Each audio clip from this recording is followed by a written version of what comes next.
Introduction.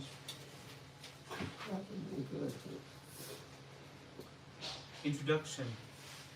Lord Ramchandra is no mythical figure, an ordinary person, or even a very great human being. He is the Supreme Personality of Godhead, the source, the maintainer, and controller of unaccountable universes, both spiritual and mundane. As the Super Soul, he is present in every atom and in the heart of every living being. He knows everything, past, present, and future. Lord Ram is fully replete with 6 opulences, namely strength, fame, wealth, knowledge, beauty, and renunciation. He is the reservoir of all auspicious qualities and is the ultimate goal of life for the yogis, renunciates, and especially the devotees who ever delight in glorifying his inconceivable pastimes. Being an expansion of Krishna, the original form of personality of Godhead, Lord Ramchandra eternally resides in his own planet in the spiritual world.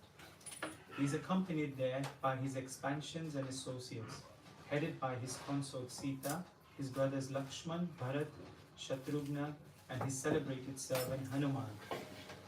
Out of extraordinary compassion for the suffering conditioned souls, the Lord occasionally descends into this material world.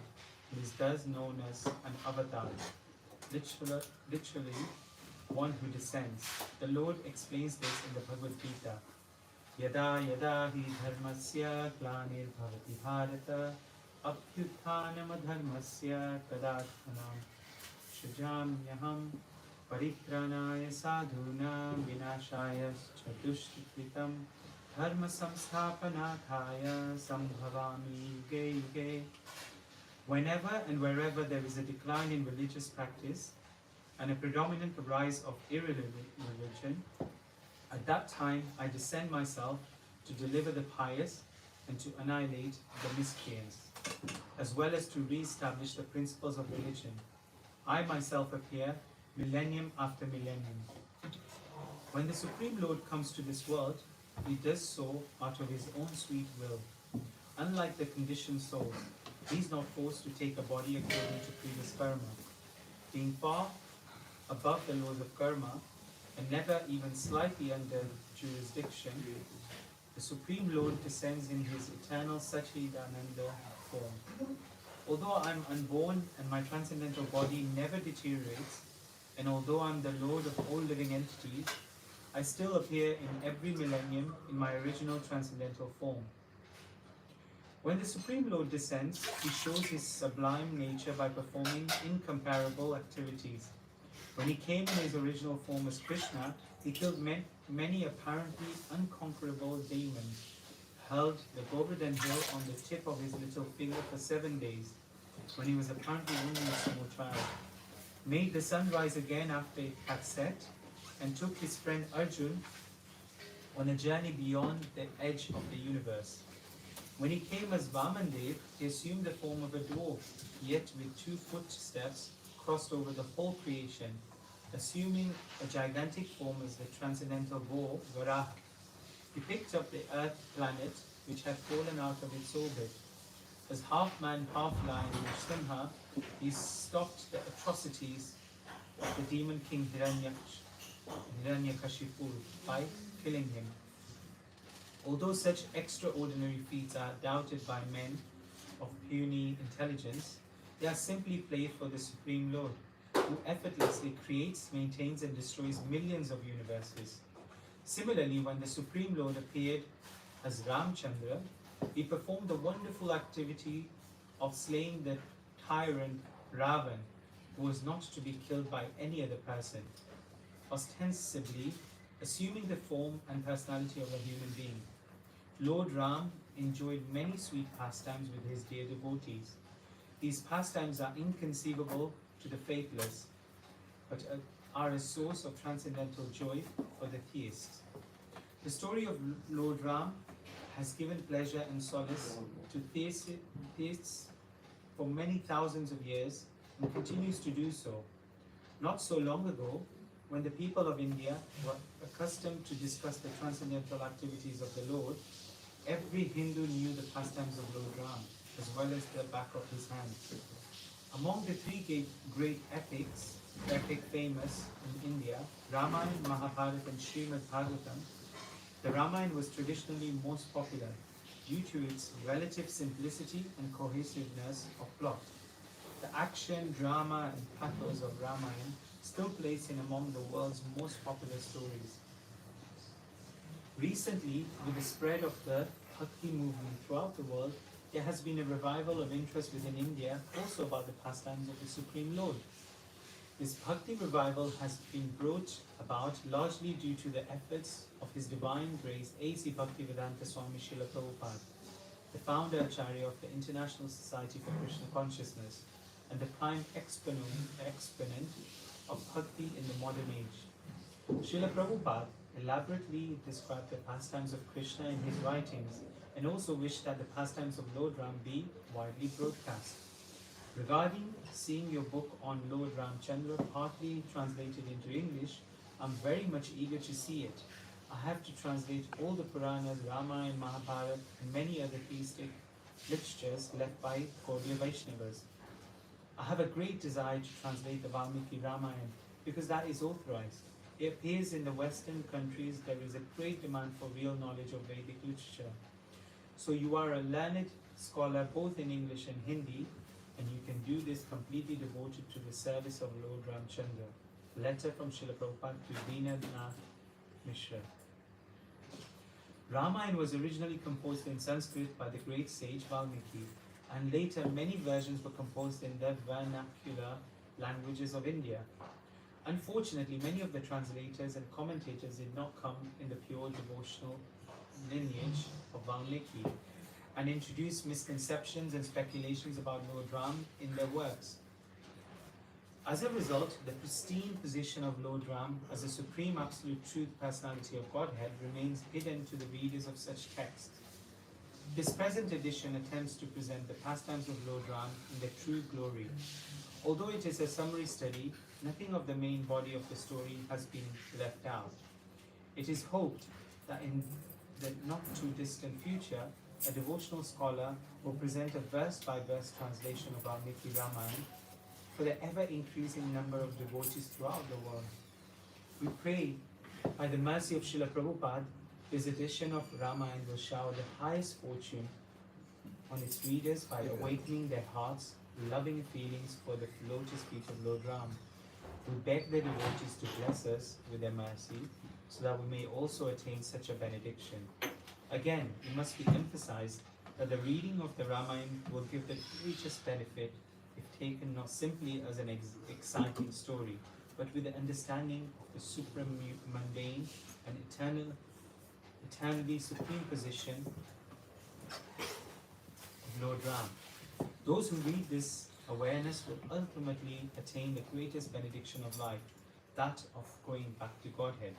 Janma karma chame divyam evam yo veditattvataha tyaktva deham punarjanma neti mam iti. So Arjuna, one who knows the transcendental nature of my appearance and activities does not, upon leaving the body, take this birth again in this material world, but attains my eternal abode. Lord Sri Ram, the absolute personality of Godhead, is attractive not only in his personal features, but also in his transcendental activities.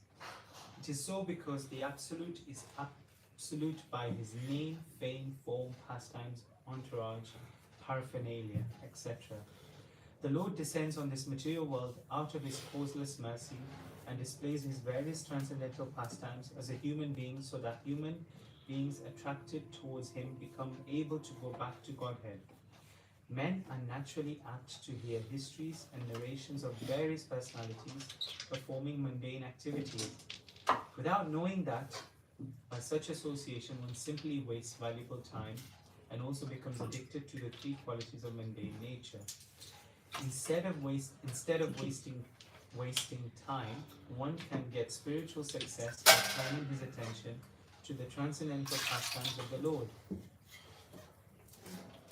One contacts directly the personality of Godhead, and by hearing about the personality of Godhead from within, all accumulated sins of the mundane creature are cleared. has been cleared of all sins, the hearer gradually becomes liberated from mundane association and becomes attracted to the features of the Lord. The whole idea is that simply by hearing about the Lord's pastimes, one can become one of the associates of the Lord. One can attain to the highest perfection of life simply by attentive hearing of the transcendental pastimes of the Lord from the right sources. This process of hearing the association of the devotees is especially recommended in this age of quarrel, Kali. Adapted from Srimad Bhagavatam, 1. Canto 1, Chapter 5, verse 26, purport by His Divine Grace A.C. Bhaktivedanta Swami Prabhupada. Balkand. Once in a time long ago, there lived a great sage named Valmiki, who was never so happy as when he was discussing the pastimes of the Supreme Personality of Godhead. One day, while Valmiki was explaining the nectar of Krishna consciousness to a group of disciples, the great sage Sri Narad Muni, who travels continuously throughout the spiritual and material worlds, glorifying the pastimes of the Supreme Personality of Godhead, appeared at Valmiki's hermitage. Upon seeing Sri Narad, Valmiki and his disciples immediately offered their respectful obeisances. Then, according to custom, they offered Sri Narad an elevated sitting place and washed his feet, while sweetly inquiring about his welfare. After this, Valmiki inquired from Sri Narad, O best of all knowers of truth, please tell me who, present now on earth, is a reservoir of all opulences in full. Who is the most accomplished, learned, powerful, noble-minded, truthful, and grateful? Who possesses flawless character and remains engaged looking after the genuine welfare of all living entities? Who is there present that is without an equal, clever, the most beautiful, and is never subject to the influence of anger or malice, yet instills fear within the hearts of even great demigods when enraged? Who has the powers to give protection to everyone within the three worlds? To whom has the goddess of fortune bestowed all blessings? O great sage, please answer my inquiries fully. The great sage Narad, who is able to know everything that happens within the three worlds, replied, O Rishi, there is an illustrious king by the name of Ram, who has appeared in the royal dynasty of Ikshvaku as the son of Maharaj Dashrath. He is the embodiment of all transcendental qualities and the possessor of all opulences. Ram perfectly controls his senses and is the master of unlimited potencies. Ram has mighty arms that extend down to his knees, and his throat is marked with three auspicious lines like those on a canticle. He has high and broad shoulders, a wide chest, a beautifully formed head, a graceful forehead, powerful jaws, and deeply embedded collarbones. His eyes are large. He is majestically medium tall in stature, and all his limbs are well formed and symmetrical. His bodily complexion is dark greenish blue and has a great luster. His intelligence is unfathomable. His manner is grave, and his speech is superb in tone and eloquence. Lord Ram has a supremely pure character and is a follower of true religious principles. He is full in self-realization and is the upholder of the natural dharma. Truly, he is the support of the entire universe. He is simultaneously the destroyer of all foes and the only shelter for those who are fully surrendered. Lord Ram is the absolute knower of the Vedas. Furthermore, he is fully conversant with the use of all weapons. He possesses unflinching determination and is a genius with unfailing memory. Indeed, his learning is without bounds. He is wise, compassionate, and heroic in battle. He is loved by all creatures and is impartial toward friends and foes alike. He is brave like an ocean. In fortitude, he is like the Himalayan mountains. In strength, he is like Lord Vishnu. In beauty, he is like the moon. In forbearance, he is like the earth. And in anger, he is like the fire that blazes forth at the time of universal destruction. In wealth, he is like Kuber. And in devotion, he is like Dharma, the Lord of righteousness. Narad then briefly described to Valmiki the pastimes of Lord Ramchandra. He concluded by telling him that this same Lord Ram now rules over his subjects in a most righteous and exemplary manner. He explained that during the reign of Lord Ram, no one would suffer from any disease or mental disturbance. Everyone within Lord Ram's kingdom would be happy and prosperous, never fearing thieves, scarcity, or hunger. All the cities and villages would be filled with abundant grains, fruits, vegetables, and milk products. Indeed, the people would experience the same degree of piety and happiness that was exhibited during the Satya Yuga. There would be no natural disturbances like floods, earthquakes, or famine. And all the women would be chaste and never suffer widowhood. Lord Ramchandra will rule over the earth in this way for 11,000 years before returning to his supreme abode in the spiritual sky, Vaikuntha.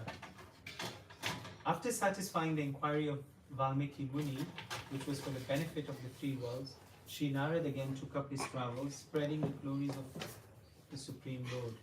The sage Valmiki then journeyed to the banks of the river Tamasa, accompanied by his disciple Bharadwaj. At the river bank, Valmiki sat down to meditate upon the words of Sri Narad. Sitting within the forest, Valmiki happened to see a pair of cranes, fully absorbed in sexual intercourse and singing in melodious jubilation. At that time, a malicious hunter of the Nishad race appeared from his hiding place and released an arrow that pierced the body of the male bird, causing it to fall shrieking to the ground. Then, upon seeing her mate dripping upon the ground and smeared with blood, the she-bird cried out in terror, having suddenly been cast down from the heights of sensual pleasure to the depths of despair. When Valmiki witnessed this tragic scene, feelings of deep compassion welled up within his breast. Considering the Nishad's violent act to be extremely sinful, Valmiki became angry and cursed the hunter, saying, "O killer of birds, as punishment for your heartless murder of an innocent creature engaged in gratifying his mate, may you never find peace of mind for endless years." However, no sooner was this curse uttered than Valmiki felt a pang of shame for becoming a victim of uncontrolled anger. Indeed, an enlightened soul, he knew that all living beings are acting helplessly under the influence of material nature. Thus, he regretted retaliating against the hunter. At the same time, Valmiki was astonished that the curse he uttered had come from his mouth in a wonderfully poetic meter. Indeed, his curse seemed to hint of the predominant emotional expression of the Ramayana, which he had been contemplating since his meeting with Sri Narad. This caused Valmiki to remark to his disciple Bharadwaj, "From the sorrow came a verse of 4 lines, each containing 8 syllables. From Shoka, lamentation, has come a wonderful Shloka, verse. For without compassion, there is no possibility of genuine poetic expression." Thereafter, Valmiki bathed in the river Tamasa and returned to his ashram with Bharadwaj. While continuing to meditate upon his curse of the hunter, he suddenly saw Lord Brahma descending from his abode, the topmost planet within the universe. Overwhelmed with wonder, the jubilation, the speechless Valmiki stood up to receive the firstborn being of the universe. When Lord Ram appeared before him, Valmiki offered his respectful obeisances and worshipped Lord Brahma with great awe and reverence. Then Lord Brahma, the universal grandsire, who can understand the hearts of everyone, said, "O blessed sage, please do not grieve.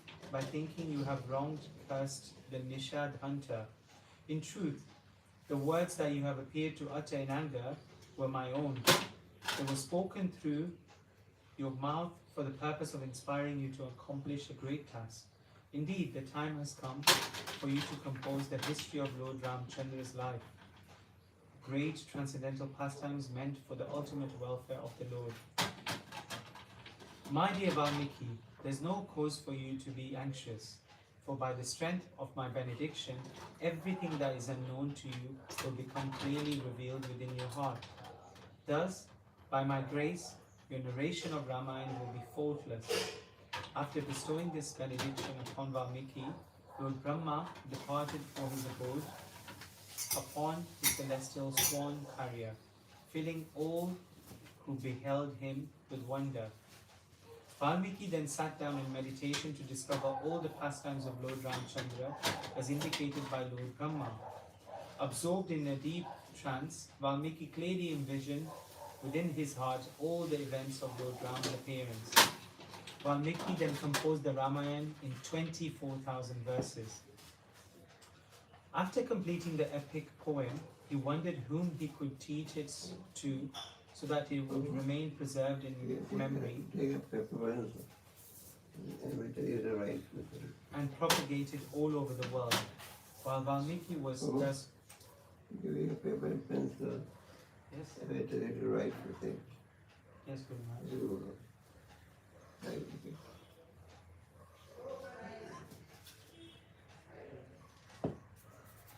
Okay.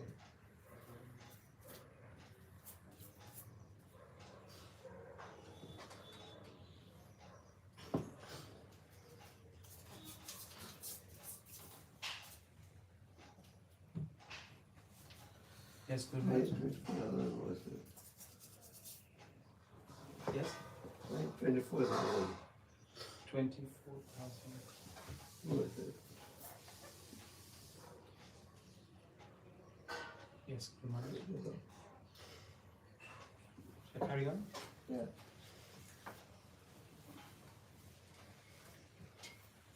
After completing this epic poem, he wondered whom he could teach it to so that it would remain preserved in memory and propagated all over the world. While Valmiki was thus contemplating, his disciples, Love and Kush, who were dressed as rishis, came before him and touched his feet, as their daily custom. Sita had given birth to the twin brothers while in exile, and they had remained under Valmiki's care ever since. Sita's forced exile had come about when a citizen of Ayodhya doubted her chastity after being touched by the 10-headed monster Ravan. Thus Lord Ramchandra was forced to banish her. Their two sons, Love and Kush, were gifted with fine memories and musical abilities. Moreover, they were well versed in the Vedas. Physically, the twins were exactly replicas of their father, and musically they were as talented as the heavenly Gandharvas. Thus, as Valmiki gazed fondly upon the twins, he realized that they were fully qualified to receive the Ramayana. Thereafter, Valmiki proceeded to teach Love and Kush the entire Ramayana with great care. The twins committed the entire text to memory. Following Valmiki's instructions, they chanted Lord Ramchandra's wonderful pastimes before the great sages, learned Brahmanas, and other pious men pure in heart. The learned Brahmins experienced great transcendental pleasure in reciting the pastimes of Lord Ramchandra. Thus, the Brahmanas praised Love and Kush, rewarding them with many valuable gifts. From that day, Love and Kush began traveling all over the world, reciting the epic Ramayana. In the course of their wanderings, they eventually came to Ayodhya. There, Lord Ramchandra saw the two boys wandering through the city streets, dressed in the garb of rishis. Upon hearing the wide acclaim of the expert recitation of his transcendental pastimes, Lord Ram took great pleasure in inviting them to his palace to recite the Ramayana. Still, although they were his sons, he did not recognize them. After respectfully receiving the twin sages, the Lord invited them into his royal assembly. Lord Ram observed that the boys, although dressed as ascetic Brahmins, had the features of Kshatriyas. Speaking to his brothers, Bharat, Lakshman and Shatrughna, Ram said, "O best of King Raghu's dynasty, please listen to this wonderful narration. Although these two singers appear like ascetics, they have the marks of great rulers. Listen to this story because it is full of literary beauty and has universal appeal." As Love in Kush began the narration of the beautiful epic poem, Ram and his brothers soon forgot everything else, became fully absorbed in hearing the Ramayana. The bonds of material existence can be completely cut by simply chanting and hearing the Lord's glories. The great tract of land known as Koshal extended along the banks of the Sarayu River. This land was verdant, prosperous and rich in grain.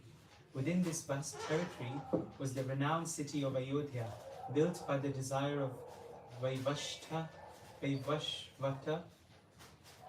Manu, the ruler of mankind. This glorious city was 96 miles long and 24 miles wide. It was well laid out, and its beautiful straight roads were perfumed with scented water sprayed from the trunks of... Go back 4 lines in the Yes, Guru Maharaj? Go back 4 lines. Who? Go back. Go back. Yeah. The great tract of land known as Koshal extended along the banks of the Sarayu River. This land was verdant, prosperous and rich. Go.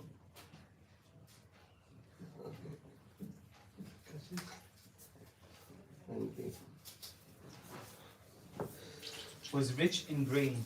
Within this vast territory was the renowned city of Ayodhya, built by the desire of Vaivashvata Manu, the ruler of mankind. This glorious city was 96 miles long and 24 miles wide. It was well laid out, and its beautiful straight roads were perfumed with scented water sprayed from the trunks of intoxicated elephants. Every day, the damsels of the celestial planets hovered above it in their beautiful airplanes and showered it with flowers.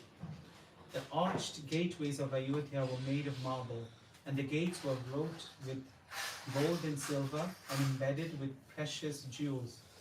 Cannons and catapults, capable of repulsing any enemy, protected the city walls. The marketplaces were well planned. The 7-story houses symmetrically lined the streets.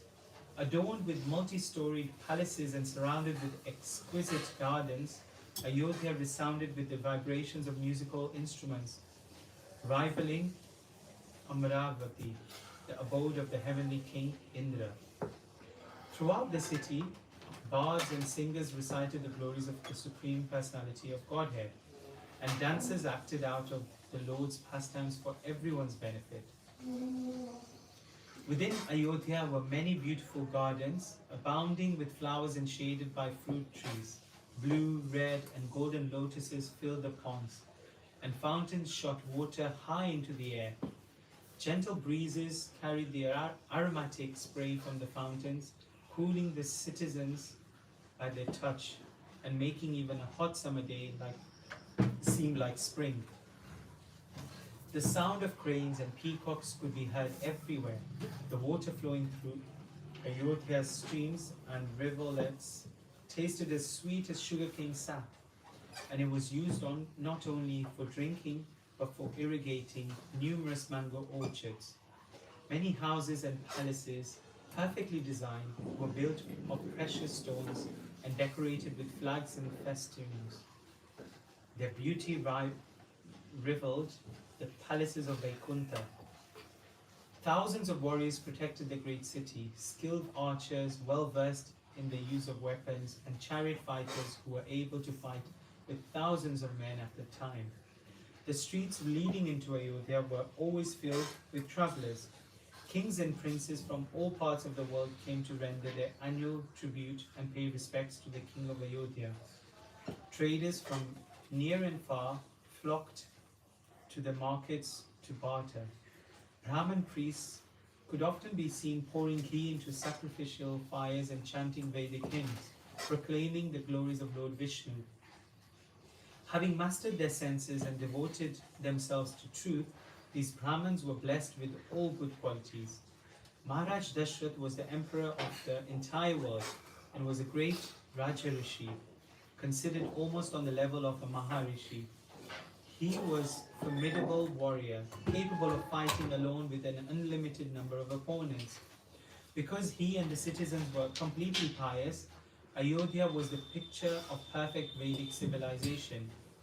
Every imaginable opulence was exhibited in perfection, and material miseries coming from the results of sinful life were practically non-existent. In Ayodhya, the four social orders, namely the Brahmins, Kshatriyas, Vaishyas and Shudras, participated cooperatively for the peace and prosperity of the kingdom. No one cheated and no one was miserly. Arrogance, atheism and harsh behavior and speech were conspicuous by their absence. Even though Maharaj Dashrath possessed such fantastic opulence and prestige, he remained unhappy. Try as he may, the king was unable to beget a son to continue his dynasty. Finally, after much deliberation, King Dashrath decided to perform a horse sacrifice for the purpose of begetting a son. With this in mind, he sent his chief minister Sumantra to call for his family priests. When the Brahmanas, headed by Vashishta and Vamdev, assembled, Maharaj Dashrath addressed them saying, "O best among the twice-born, for many years I have ardently desired to beget a son. However, all my efforts have been in vain. Because I am without an heir, I can no longer feign happiness. Indeed, my days seem wasted and are filled with grief. Thus, after much careful consideration, and with your kind permission, I have decided to perform a horse sacrifice." Srila Prabhupada explains, a Vedic sacrifice is not an ordinary performance. The demigods used to participate in such sacrifices, and the animals sacrificed in such performances were reincarnated with new life. In this age of Kali, there are no powerful Brahmins who can invite the demigods or give renewed life to animals. Formerly, the Brahmins were well conversant in Vedic mantras, could show the potency of the mantras. But in this age, because there are no such Brahmanas, all such sacrifices are forbidden. Because you are fully knowledgeable in scripture, I am confident that you will be able to lead me on the proper path. The priests unanimously approved of Maharaj Dashrath's idea to perform the horse sacrifice, and thereafter the king ordered his ministers to make all necessary arrangements without delay. Sumantra then took the Maharaj Dashrath aside to narrate the following story that he had heard from Sanat Kumar, who had spoken it in an assembly of great sages. "You'll be very interested to hear the story, my dear king," Sumantra said, "because it predicts that in the future you'll become the father of 4 glorious sons." It so happened that Sanat Kumar previously related the same story in the Satya Yuga of the previous millennium. Thus, none of the events which were described by him had yet occurred, but were destined to take place in the far distant future. Due to some offense on the part of King Romapad, there once came to be an extremely severe drought within his kingdom, causing great fear among all the living beings. When the conditions became intolerable, Maharaj Romapad summoned his council of learned Brahmanas and inquired from them the cause of the drought. "I know that it is because of some fault of mine that this terrible drought has now overcome any kingdom. O best of the twice-born, because your knowledge is boundless, please prescribe the proper atonement for my past sins." The Brahmanas replied, "O king, there is a great Brahman sage named Mriga Rishi who is residing in the forest. Mriga Rishi is the son of Kashyap, and his son is named Rishinga. If you can bring this Rishi's son to your kingdom, and give your daughter Santa in marriage, the drought will immediately end. Santa was actually the daughter of Maharaj Dashrath, but had been given to the king's childless friend Romapad at the latter's request. King Romapad was very glad to learn the means for ending the drought, but when he requested his priests to summon Rishinga, they refused. The Brahmanas explained, "O king, we fear that Mriga Rishi will curse us if we try to lure his son away from home." Rishinga has been brought up by his father in complete isolation. He has never even seen another human being. Because Rishinga has never once beheld a member of their fair sex, he is completely unaware of the pleasure of their association. My dear king, since we desire your welfare, we have devised a method for bringing Rishinga to your kingdom.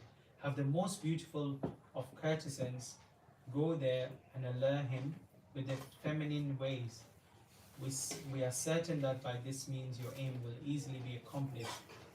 Maharaj Romapad agreed to their plan and then sent for the foremost of young, beautiful prostitutes. After being thus instructed by the king and promised sufficient rewards, the girls departed for the forest, determined to bring back the young Rishi at all costs. Thereafter, the prostitutes set up their camp at the ashram of Mriga Rishi and waited for the opportune time. It so happened that one day Rishinga wandered away from home and came to the camp of the prostitutes. Seeing him, the girls jubilantly approached Rishinga. When they asked about his identity, the boy replied, "I'm the son of Mriga Rishi. I'm engaged in performing austerities nearby at my father's ashram. How wonderfully beautiful all of you are to look at. I wish that you would come to my home and accept my worship and hospitality." The prostitutes then went to Rishinga, where they were very nicely received at his ashram, with offerings of water to drink, water for washing their feet, and various kinds of fruits and roots. However, the girls were extremely afraid of the father's imminent return and did not wish to stay too long. As the prostitutes were leaving, they said, "My dear friend, our customs for receiving guests are quite different from yours. Now please accept our offerings of honor and respect in return." Saying this, the girls would embrace Rishinga tightly with great affection, and then fed his sumptuous sweets. Never before had the Rishi's innocent son tasted anything so pleasing, for he had been accustomed to eating only fruits and roots. Indeed, he thought that the sweets were a type of wonderful fruit. Moreover, since he had previously seen only his father, he took the prostitutes to be enchantingly beautiful men. After the girls departed, Rishinga began to experience feelings of unease and restlessness within his heart. The seed of lusty desire, which had remained dormant in his heart, had sprouted. Rishinga began to constantly think of the beautiful women. Rishinga could hardly sleep that night. His mind and heart became overwhelmed by the thoughts of their sweet speech and tender embraces. Unable to think of anything else, the following day Rishinga went to the prostitutes' camp. The girls received Rishinga with great delight and then explained, "This is not our real home. Please come aboard our magnificent floating hermitage and accompany us to a place where we will be able to entertain you in a much better fashion. We have many nice varieties of food and meat, and we shall pass the time so enjoyably that you will hardly be able to perceive how time is passing." Being captivated at heart, Rishinga unhesitantly accompanied the prostitutes. Thus the women allured him back to the capital of Romapad within the kingdom of Anga. Indeed, even as Rishinga was being carried down by the Ganga, Indra began to send forth showers of rain, giving joy to all the living creatures. As soon as he understood that Rishinga had arrived, King Romapad came out from his palace and bowed down before the young Rishi. Then, after worshipping Rishinga, he, with great attention, Romapad escorted him into the inner apartments of his palace, where he presented his daughter to the Rishi in charity. When he could understand that Rishinga was fully satisfied, Maharaj Romapad begged from him the benediction that neither he nor his father would show their wrath towards him because of the duplicitous manner in which he had lured Rishiringa away from home. Rishiringa gave the king his assurance, and thereafter the marriage between him and Santa was celebrated with great festivity. After the wedding, the newly married couple continued to live in Maharaj Romapad's palace and thus passed their days happily in royal comfort. Sumantra concluded his narration to Maharaj Dashrath. O king, Sanat Kumar predicted that you would take help from your friend Romapad by requesting him to allow Rishiringa to come to the kingdom of Koshal and perform a horse sacrifice. It was further indicated that after the performance of the horse sacrifice, you would gain the fulfillment of your desires by receiving four incomparable sons. Maharaj Dashrath was very pleased to hear this story from Sumantra. Then, without delay, he went with his retinue to the kingdom of Anga. There he was received by Maharaj Romapad with great respect, and at that time the king of Anga informed Rishiringa that Dashrath was his real father-in-law. After enjoying Romapad's hospitality for about a week, Maharaj Dashrath addressed his friend as follows. For a long time I have been morose on account of not having a son to perpetuate my illustrious dynasty. Now I beg you to allow Rishiringa to come to Ayodhya to perform a horse sacrifice on my behalf. Romapad happily agreed, and Maharaj Dashrath soon returned to his capital with Rishiringa and Santa. Then, when spring arrived, Maharaj Dashrath humbly approached Rishiringa, begging him for instructions regarding the performance of the horse sacrifice. Thus, preparations for the sacrifice commenced, and a site was selected on the northern bank of the river Sarayu. The system was for an emperor to send a challenge horse all over the world to establish his supremacy over subordinate kings. The horse would be accompanied by soldiers of the emperor, and upon its arrival in the kingdom, the local king would either have to offer tribute to the emperor's representatives or fight to capture the horse. Any ruling prince or king was at liberty either to express his tacit willingness to obey the emperor or to accept the challenge and thus disobey the supremacy of the particular emperor. One who accepted the challenge had to fight with the emperor's men and establish his own supremacy by victory. The defeated challenger would have to sacrifice his life, making place for another king or ruler.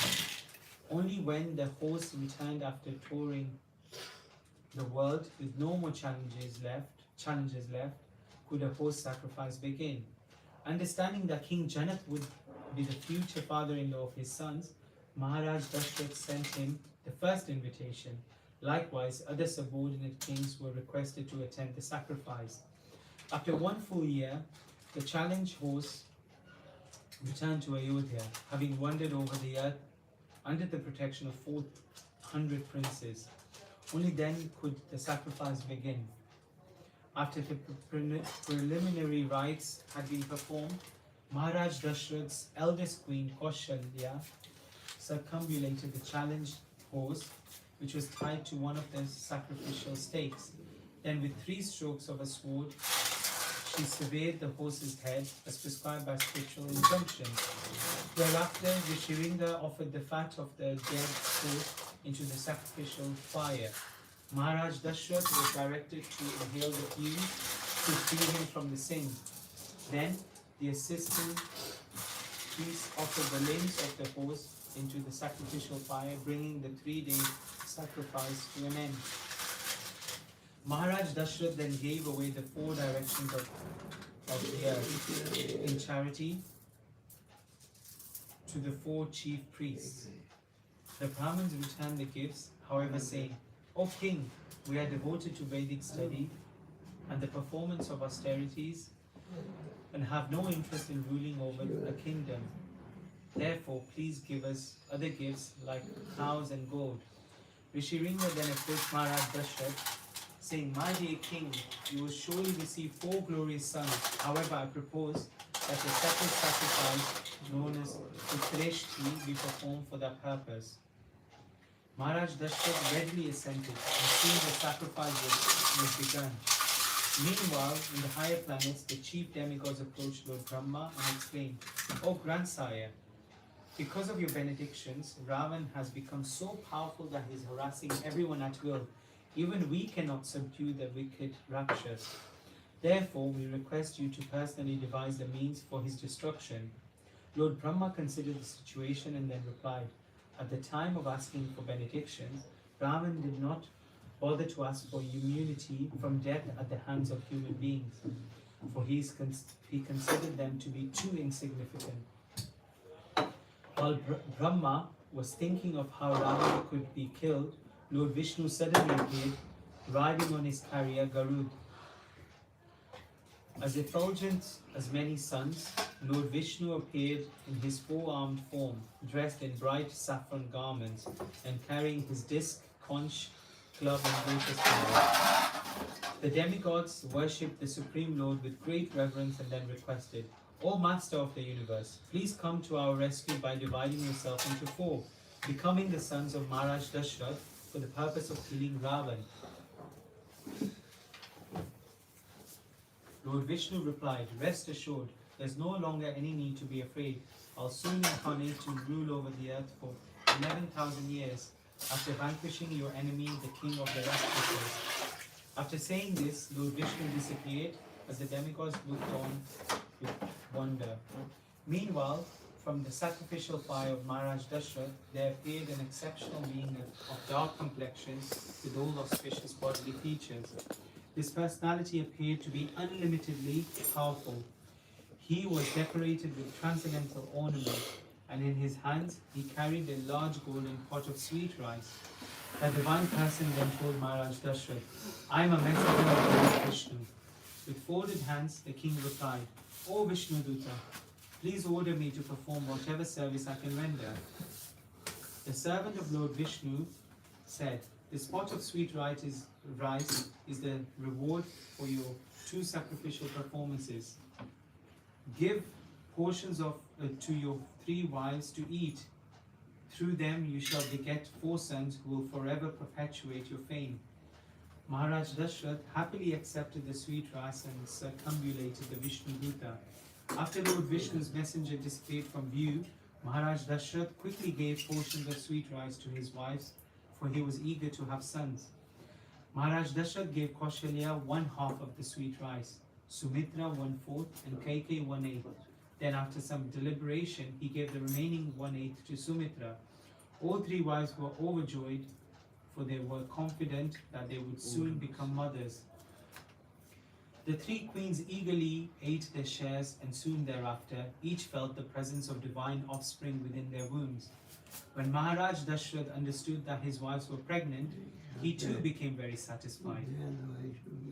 Meanwhile, Lord Brahma ordered the demigods as follows: "Beget partial manifestations of yourself to assist Lord Vishnu in his forthcoming incarnation. The children which you produce in the form of monkeys, by uniting with the Apsaras, she-monkeys, and the female Yakshas, Nagas, Vidyadharas, and other celestial beings, must be capable of assuming any form at will and must possess all other mystic powers. In addition, they must be very intelligent, highly skilled in the use of weapons, having powers almost equal to Lord Vishnu, and possess ethereal bodies." After receiving the order of Lord Brahma, Indra begot Bali, Surya begot Sugriv, Brihaspati begot Tara, Kuber begot Gandhamad, Vishwakarma begot Nala, Varuna begot Susena, and Vayu begot Hanuman. Besides these principal monkeys, many thousands of others took birth to assist Lord Vishnu in his mission. All of them were gigantic like mountains and were very eager to fight with Ravan. Like the demigods who begot them, these monkeys were born just after conception. They were so powerful they could agitate the ocean with their impetuous energy. There were 3 classes of these created beings: bears, monkeys, and monkeys that had long tails like cows.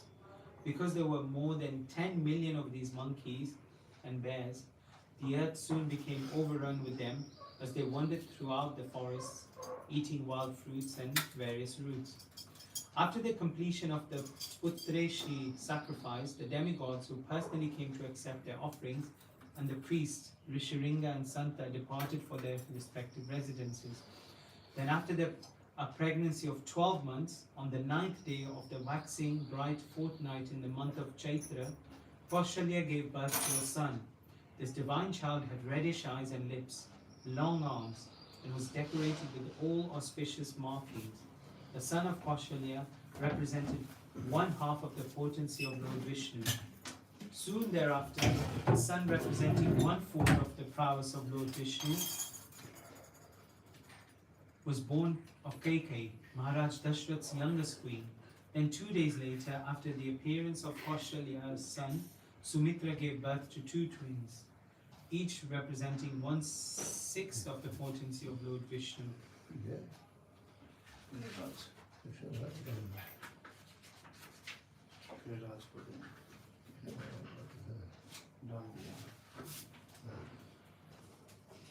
All four of the newborn children highly resembled one another and were exceedingly effulgent and pleasing to behold. Indeed, upon the appearance of Maharaj Dashrath's four sons, the demigods showered flowers from heaven, while the Gandharvas sang and played musical instruments as the Apsaras danced. In Ayodhya, there was a great festival as musicians, dancers and actors crowded the streets, with all the citizens participating in the merrymaking. 13 days after the birth of Kaushalya's child, Vashishta Muni, the family priest of Maharaj Dashrath, performed the name-giving ceremony. The fortunate Rishi named the son of Kaushalya Ram, while the son of Kaikai was named Bharat. The twin sons of Sumitra were named Lakshman and Shatrughna. Thereafter, Vashisht took charge of performing all the purificatory rituals for the sons of Maharaj Dashrath, culminating with the sacred thread ceremony. Under Vashishta's guidance, all four brothers became masters of the Vedas, great heroic warriors and reservoirs of all godly qualities. Srila Prabhupada explains, being prayed for by the demigods, the Supreme Personality of Godhead, the Absolute Truth Himself, directly appeared with His expansion and expansions of the expansion. Their holy names were Ram, Lakshman, Bharat and Shatrughna. These celebrated incarnations thus appeared in four forms, as the sons of Maharaj Dashrath. Lord Ramchandra and his brothers Lakshman, Bharat and Shatrughna are all Vishnu Tattva. The Supreme Personality of Godhead expands into many, many forms. Although they are one and the same, Vishnu Tattva has many forms and incarnations. The Lord is situated in many forms such as Ram, Lakshman, Bharat and Shatrughna, and these forms may exist in any part of His creation. All these forms exist permanently, eternally, as individual personalities of Godhead, and they resemble many candles, all equally powerful. Lord Ramchandra, Lakshman, Bharat and Shatrughna, who being Vishnu Tattva, are all equally powerful, became the sons of Maharaj Dashrath in response to prayers by the demigods. From birth, however, Ram outshone his brothers in all respects. Quite naturally, he became the favorite son of Maharaj Dashrath. Likewise, from childhood, Lakshman was very attracted to Ram. Similarly, Ram was not willing to eat anything or even go to sleep without Lakshman. Whenever Ram went hunting, Lakshman unfailingly accompanied him. Shatrughna and Bharat were also very dear to each other and thus inseparable. After Ram, Lakshman and Bharat and Shatrughna completed their education, Maharaj Dashrath began to consult with his family priest, Vashishta, about their marriages. During one such discussion, the great and powerful Brahma Rishi Vishwamitra arrived in Ayodhya.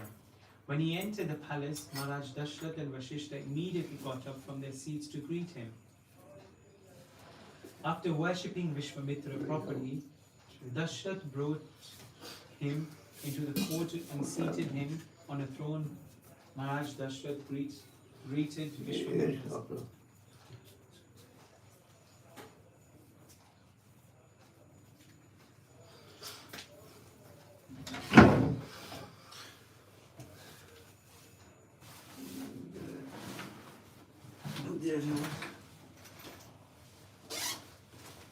Shri Shri Ram Chandra Bhagwan ki jai. Shri Shri Sita Ram Lakshman Hanuman ki. Shri Prabhupada ki.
Yoginath को बुला दीजिए, हो गया। जय योगीनाथ को सो बना होगा, इसको किचन में रख दीजिए उस रूम से। योगीनाथ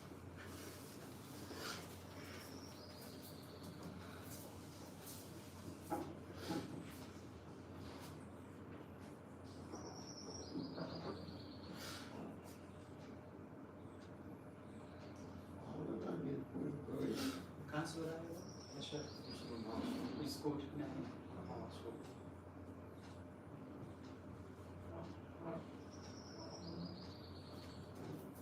महाराज बुला रहे हैं।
जाते हैं ना सेवा करते हैं।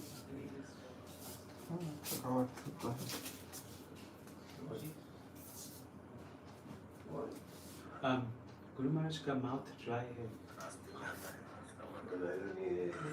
पानी दीजिए, पानी दीजिए, जूस दीजिए, एप्पल जूस दीजिए।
यह स्थान बहुत ही आकर्षक है। यहाँ सारे वृक्ष आदर्श नीचे झुकते हैं।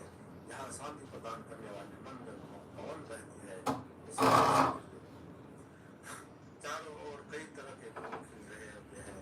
घोड़ों की गुंजन और फूलों की मधुर सुगंध यहाँ से गुजरते हुए लोगों के मन को मंत्रमुग्ध कर लेती है। जितने भी ऋतु हैं सब जो है वहाँ पे विश्राम करती है और वहीं से जो है हर जगह वहाँ से प्रस्थान करती है और वहीं पे जाके विश्राम करती है। धाम नवीन धाम है। बलि तेराए हेला पागा डेरा उठाए बले सुखा ना गन जाए दूरे कनाई नित पुरे एक नाय से शिशु नारे। यह कहते हुए विचारण बहु अंतर्मुक्त हो गए और पुकारने लगे, सीधे ही मेरी चूड़ी सींग लाओ। सारे बच्चों यहाँ से बहुत दूर चले गए हैं, मतलब भाव में आ गए। बलराम जी के भाव में विचारण को आ गए। कान्हा अभी भी घर में सो रहा है।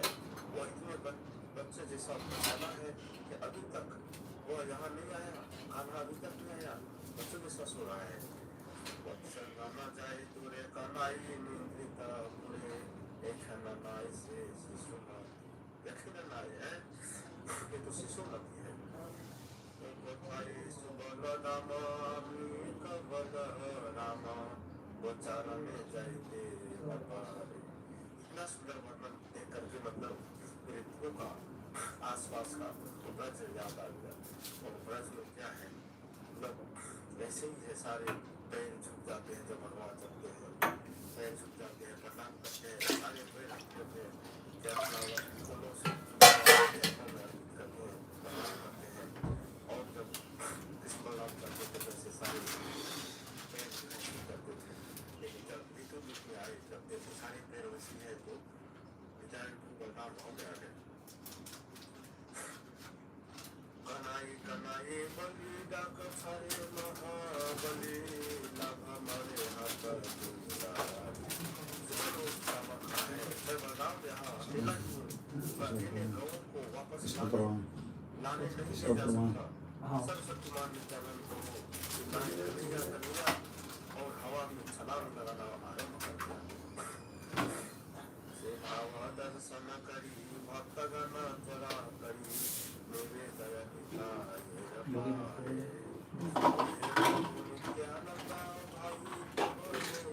चंद्र नहीं व्याचे नहीं मनोदशा में लेकर भक्त शीघ्रता से उनके पास पहुंचे हो, बोले हे नित्यानंद प्रभु, आपके भाई गौचंद्र है, अब वे यहाँ पर नहीं है। वो कन्हई कन्हई जिसको आप बोल रहे हैं वो गौचंद्र है, वो यहाँ पे है नहीं। संन्यास करिया हरि लीला लीला चलो करी आमदेर गंगा करी नित्यानंद हरि ने निरानंद गांधी लोटे वो संन्यास दिया है और सबको भिखारी बना दिया है। छोड़ करके निराशा कर दिए हैं। जब विचारण कहो कहा सुने नित्यानंद, जब विचारण हुए सुने हरि ने निरानंद और दुखी हो गए और क्या होके भाई आप सबे छाई जाई सन्यासी हरि जाने नाथा। विचारण बोले राम को आपने किस कारण संन्यास लिया है? व्यास पहले निकल चलो ये जीवन रखो यमुना झाको दीव, यमुना में जाके मैं कूद जाऊंगा और जीवन अब नहीं रखूंगा। बलिया चितन सबको यहाँ पीछे छोड़ दिया, मैं अब अधिक समय के लिए नहीं रह पाऊंगा, मैं यमुना नदी में जल में कूद कर जाऊंगा। ये सब बोलकर भगवान नित्यानंद चित हो गए। नित्यानंद महाभाव करी सब अनुभव हरि नाम संकीर्तन करे चारी दंडा दिन हेला नित्यानंद नाम हेला। चारी दंड हो गया, दिन के चार दंड चार पहले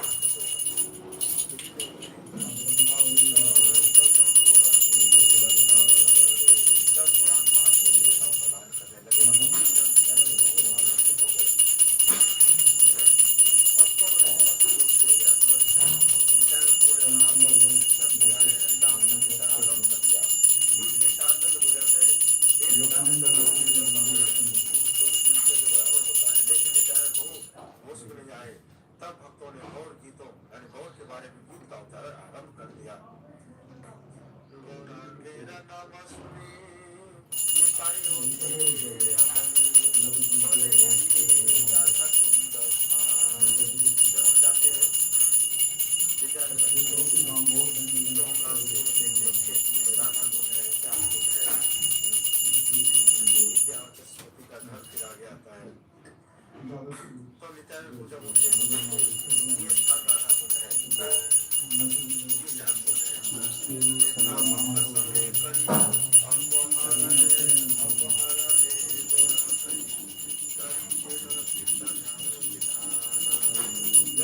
भगवान का नाम सुना तो शिव रुक गए और ये स्थान आराधन है जहाँ प्रत्येक संदर्भ में भगवान गुरुहरि अपने भक्तों के साथ नाम संकीर्तन किया करते हो।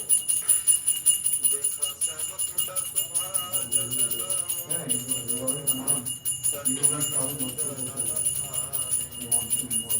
श्याम सुंदर सुंदर जो पूरे विश्व के मन को आकर्षित करता है। विभिन्न शख्सों के कुंजों को जगह देखो, यहाँ गौरचंद्र अपनी संकीर्तन के साथ दोपहर में आते हैं और भगवत प्रेम को सभी को बांट कर उन्हें प्रसन्न करते हैं।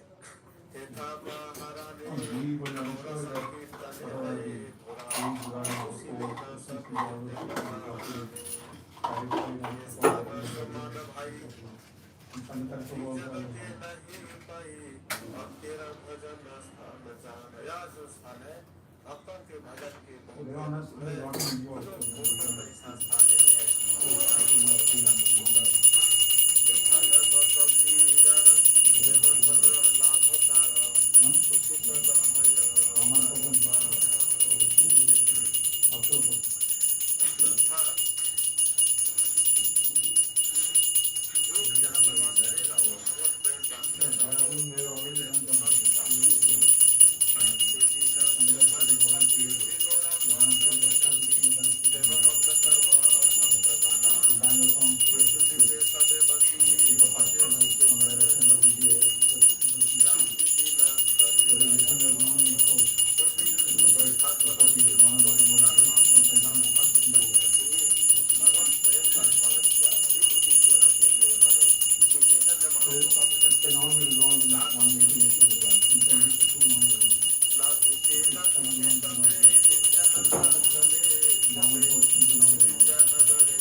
लीजिए आरती लीजिए आप आरती।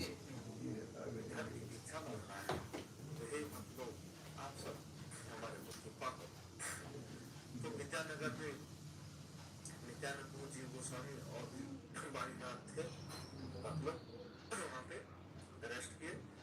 फिर विद्यानगर से जाने तो जाते हैं और आज भी बहुत लोग हमारे जा रहे हैं इसमें के सारे वक्त। जय गौरा नित्यानंद द्वैत गदाधर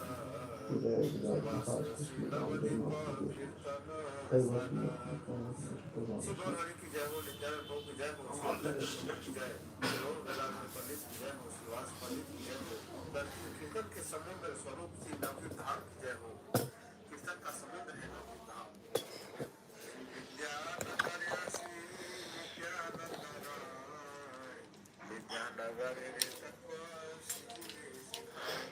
विद्यानगर का तत्व जो है श्री जीव गोस्वामी को श्री नित्यानंद प्रभु सिखा रहे हैं। नित्य धाम नवदीप प्रलय समय अष्टतल पद्म रूपे थाके सुधा है।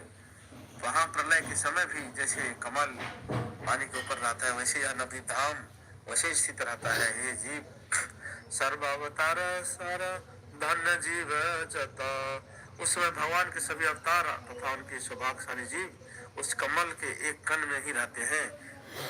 कमलेरा कदिसे थाके कत सत